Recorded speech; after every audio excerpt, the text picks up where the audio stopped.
Hello everyone, welcome to CRK vlogs. ఇవాల్టి మన recipe idli upma.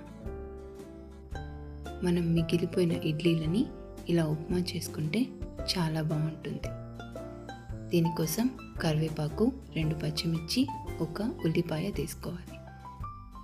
ఇలా మిగిలిపోయిన ఇడ్లీలని చిన్ని పీసెస్గా తుంచుకోవాలి. ఇలా అన్ని ఇడ్లీలని తుంచుకున్నాక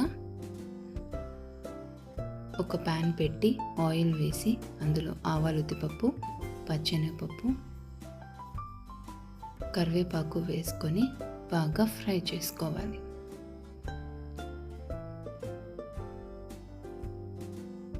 తర్వాత ఆనియన్స్, పచ్చిమిర్చి వేసి బాగా ఫ్రై చేయాలి.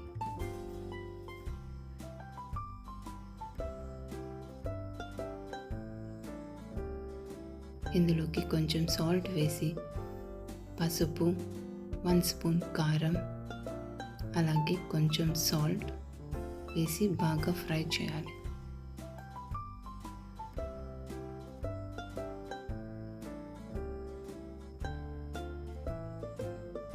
ఇలా ఫ్రై చేసుకున్నాక మనం పొడిగా చేసుకున్న ఇడ్లీలని వేసి ఒకసారి బాగా మిక్స్ చేసుకోవాలి.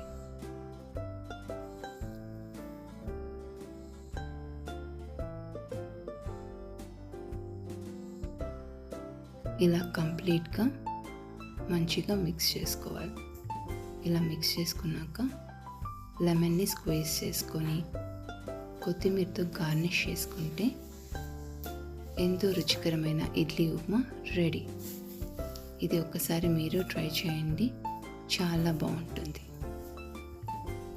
ఇలా సర్వింగ్ బౌల్లోకి తీసుకొని ఎంచక్కా ఎంజాయ్ చేయొచ్చు. Thanks for watching. Like, share and subscribe. Watch for more.